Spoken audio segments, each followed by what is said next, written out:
ओम श्री विष्णवे नमः। श्री शिवाय नमस्तुभ्यम। बैकुंठ चतुर्दशी की आपको हार्दिक शुभकामनाएं। आइए जानते हैं पूजा शुभ मुहूर्त और साथ ही पूजा करने का कैसा विधान है, क्या उपाय है जिससे कि परिवार सभी समस्याओं का निदान हो। बैकुंठ चतुर्दशी अर्थात इस दिन व्रत उपवास करने से, श्री नारायण और महादेव की संयुक्त पूजा करने से बैकुंठ के द्वार उस व्यक्ति के लिए खुले रहते हैं, ऐसा शास्त्रों में वर्णित है। साथ ही चातुर्मास समाप्त होने के बाद इसी दिन महादेव ने श्री नारायण को पूरे सृष्टि का संचालन का संपूर्ण भार दिया था, ऐसा शास्त्रों में वर्णित है। बैकुंठ चतुर्दशी पर किया गया सत्कर्म सदा सर्वदा हमारे साथ रहता है और पितृ भी सदा सर्वदा सुख प्राप्त करते हैं, ऐसी मान्यता है।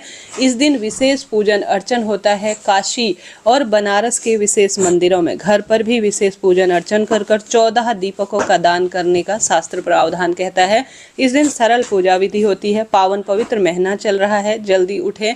मंगलवार का दिन है, लाल रंग के कपड़े पहने। सबसे पहले जान लीजिए बैकुंठ चतुर्दशी कब है। 4 नवंबर 2025 दिन मंगलवार के दिन इस बार बैकुंठ चतुर्दशी का व्रत किया जा रहा है। जैसे कि चतुर्दशी तिथि शुरू होगी 4 नवंबर 2025 2:05 से और चतुर्दशी तिथि समाप्त होगी 4 नवंबर 2025 को 10:36 के आसपास। ऐसे में पूरा दिन अपने आप में सर्वश्रेष्ठ है, परंतु अभिजीत मुहूर्त की बात करें जो कि हर कार्य की जीत का समय कहा जाता है, वह 11:48 से 12:32 के आसपास हो रहा है। इस अभिजीत मुहूर्त में किसी नए कार्य की शुरुआत की जाए तो लाभ होता है।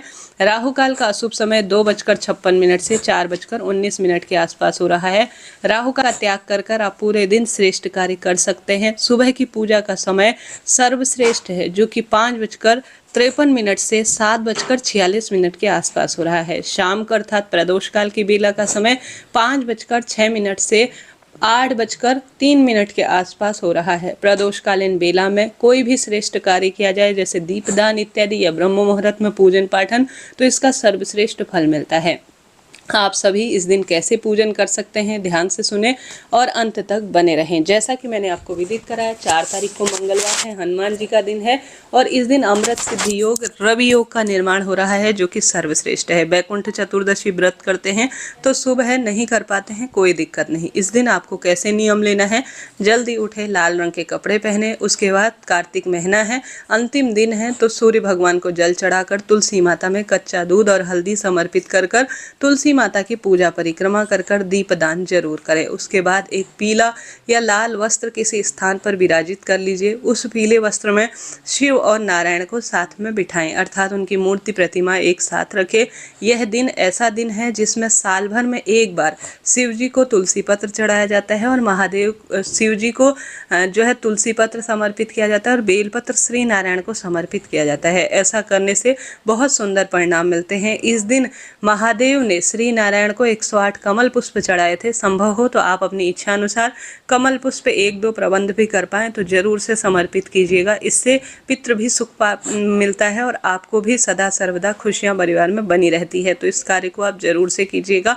साथ के साथ इस दिन आप सभी को भगवान जी को खिचड़ी इत्यादि का भोग लगाना चाहिए। बाद में खिचड़ी का दान करने से भी अनंत गुना फल मिलता है। साथ के साथ आप अन्य चीजें जैसे खीर इत्यादि का या सफेद मिठाई या आपके पास जो भी व्यवस्था हो पाए उन चीज़ों का भोग लगाते हैं तो अत्यंत सुखद रहता है।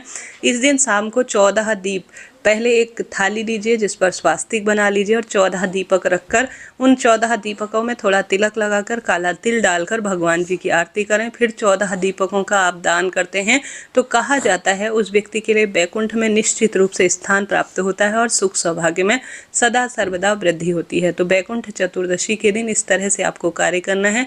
कलश स्थापन कर सके तो ठीक है, नहीं तो सामान्य सरल तरीके से जल का छींटा देकर भगवान को तिलक इत्यादि लगाकर, चंदन का ही तिलक लगाएं। इस दिन जो है रोली का प्रयोग ना करें। अक्षत इत्यादि समर्पित कर पुष्प इत्यादि पीले और लाल पुष्प से श्रृंगार कर श्री नारायण को भी बेलपत्र चढ़ाए जाते हैं। महादेव को इस दिन तुलसी पत्र चढ़ाई जाती है और साथ के साथ ओम नमो भगवते वासुदेवाय, श्री शिवाय नमस्तुभ्यम जैसे महामंत्रों का जाप करें और ज़्यादा से ज़्यादा दीपदान कर कार्तिक महत्म और बैकुंठ चतुर्दशी व्रत की कथा का श्रवण करें। एक समय का भोजन पंडित ब्राह्मण जी को दान देते हैं तो अति उत्तम वर्णन शास्त्रों में कहा गया है, तो इस सरल से कार्य को आप जरूर कीजिएगा। इस तरह से सरल सी पूजा होती है जो बैकुंठ चतुर्दशी के दिन आपको जरूर करनी है। पूरा दिन सर्वश्रेष्ठ माना जाता है। इस दिन शिव और नारायण के मंदिर में आप दीपदान करते हैं तो अत्यंत गुना फल मिलता है। शिव नारायण की सहस्त्र पूजा इस दिन सर्वश्रेष्ठ मानी जाती है। सुंदर रूप में अपने घर के मंदिर में विधि विधान से पूजन पाठन कर कर भाग्य की रेखाएं प्रबल करें। इस दिन गुरुजी जो उपाय बताते हैं वह इस तरह से है, जैसा कि गुरुजी कहते हैं, तुलसी जो है महादेव को समर्पित कर कर भगवान तुलसी महादेव को समर्पित कर कर श्री नारायण को बेलपत्र समर्पित कर कर उठाकर अपने पास रख लिया जाए और बाद में उसे शहद के डब्बे में रख लिया जाए और बाद में अपने बच्चे को 1 महीने तक खिलाया जाए। तो बच्चे की बुद्धि विपरीत है तो वह सही स्थान पर आती है और बच्चा सदा सर्वदा सुख पाता है। तो आप महादेव को बेलपत्र तुलसी पत्र चढ़ाएं और श्री नारायण को बेलपत्र चढ़ाएं। संभव हो तो यह कार्य आप रात्रि 12 बजे से लेकर रात्रि 4 बजे तक करते हैं तो उत्तम होता है, नहीं तो शास्त्रों में पूरे दिन का भी वर्णन मिलता है, आप कर सकते हैं। उठाकर शहद की डब्बी में अपने पास रखें और अपने बच्चे को इसे खिलाएं, जरूर से इससे लाभ होता है।